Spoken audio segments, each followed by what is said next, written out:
What's up guys, welcome to another episode. Today's video is going to be all about concert photography and more specifically outdoor festival photography. And I've got a few tips for you guys on things that I utilize when I'm doing these outdoor festivals that hopefully will help you take your shots to the next level the next time you guys get to do stuff like this. So I was just recently hired to shoot a 3-day music festival for the Silver City Blues Festival. And it's an annual thing. This is the 3rd year in a row that I've been hired to do it professionally, and I've shot it at least over a decade. It's been going on for 20-something years, and I've been doing it for 3 years professionally now for this specific festival. And there's a lot of things that I've learned from shooting music festivals and outdoor venues like this. And I want to go over some of the images that I shot, and I'll show you guys how I'm utilizing these tips that I'm going to give you.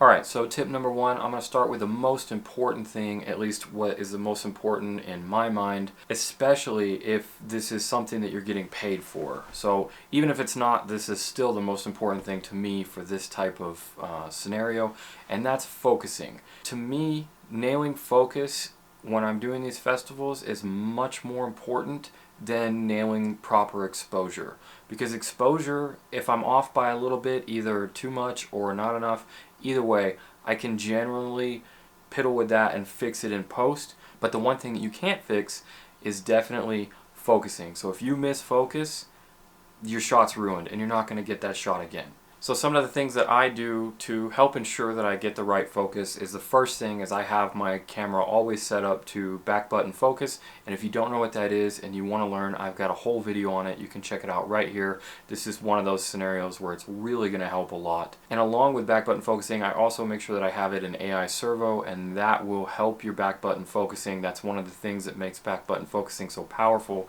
is having it in AI servo and being able to track your subjects, because when you're shooting festivals like this, your subjects are always moving. And the next thing to go along with focusing is the points that you're using. So I generally use a single point. I don't use the group shot, the group focusing points. I use any one of the single, in the middle, the cross types, because those are the fastest. And if I'm shooting on a Canon 1DX Mark II, and then my backup is a 5D4, so both of those have really good autofocusing, and they have more cross types. But if you're shooting on something that is more like a Rebel or anything that doesn't have that great of a focusing system, then you're definitely going to want to stick to your center points or the points that are closest, the expanded 9 or whatever. Anything that has the cross type points, those are going to be your fastest focusing points, and focusing speed is really important in helping you nail that shot. Okay, so the next most important thing is exposure. So when I'm doing these type of things, I definitely err on the side of overexposure, and I do that for 2 reasons.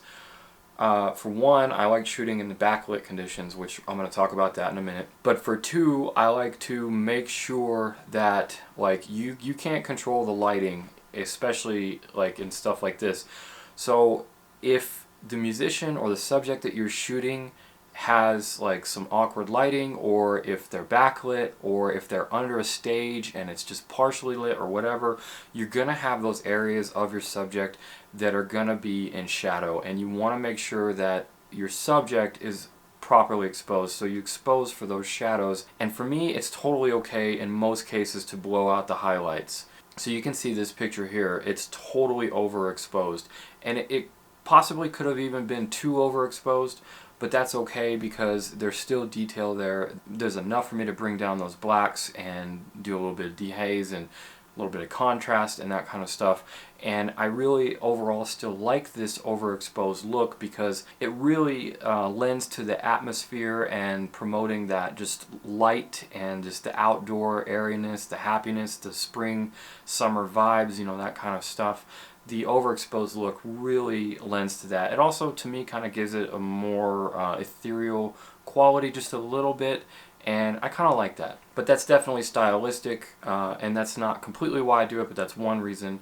You know, another reason is that when you overexpose, like if you have a subject like this, where there's a lot of empty space behind them, a lot of negative space and all that, if that's like the light source coming in, like the sun or whatever, then overexposing that can really help for subject separation. And that can help just kind of isolate your subject a little bit by just overexposing everything and whitening out that background.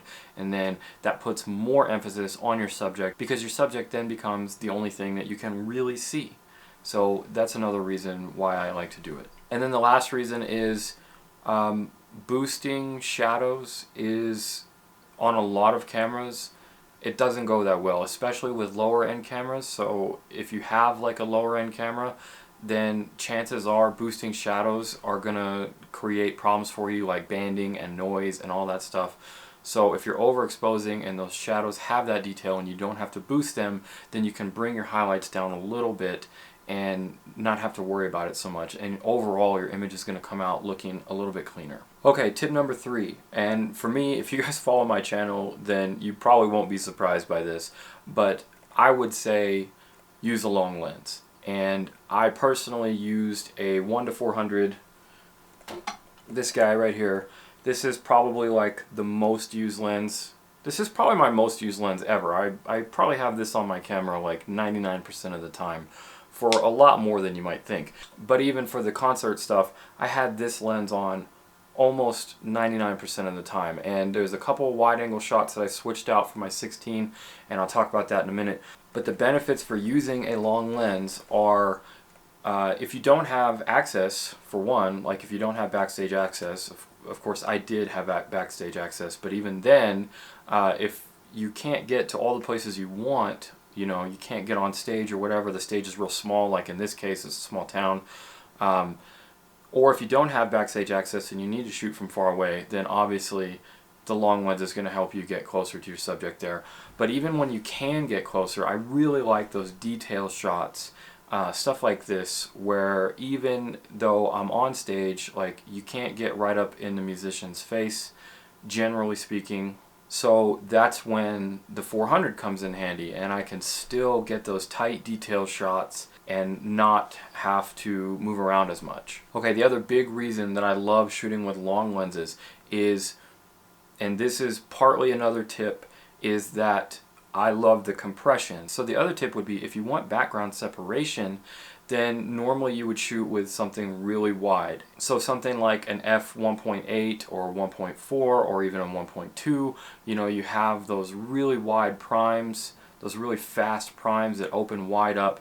But the problem with those, to me, shooting concerts, is if it's low light, then obviously you need it, and that's going to be something you have to deal with. But this is like, I'm talking festivals out in the daytime, there's tons of light. The problem then becomes focusing.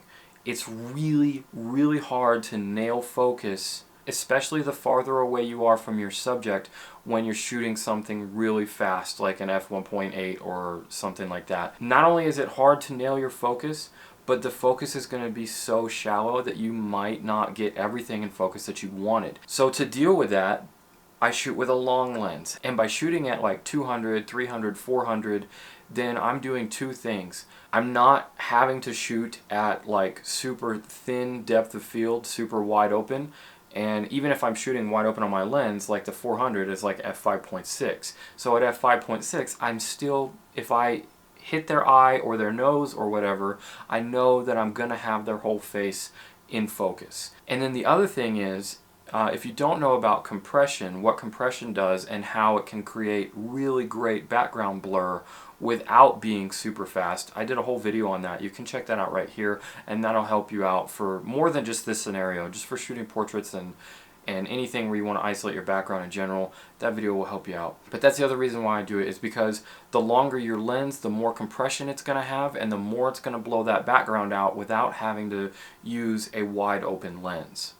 And that's really important for me in concert photography, again, because that goes along with nailing the focus. If I'm shooting at f5.6, even if it's at 400 millimeters, then I know I have a much better chance of getting the whole subject in focus while still crushing that background. So the other lens that I shot with a lot, or the lens that Brittany shot with a lot, she basically used the 70-200, which is this guy here, my Tamron 70-200 2.8. If you want to know more about this lens, I did a review on that as well. You can check that out. This lens has been incredible. It's also a 2.8, which is great. Sorry, I'm just cramming that back in there.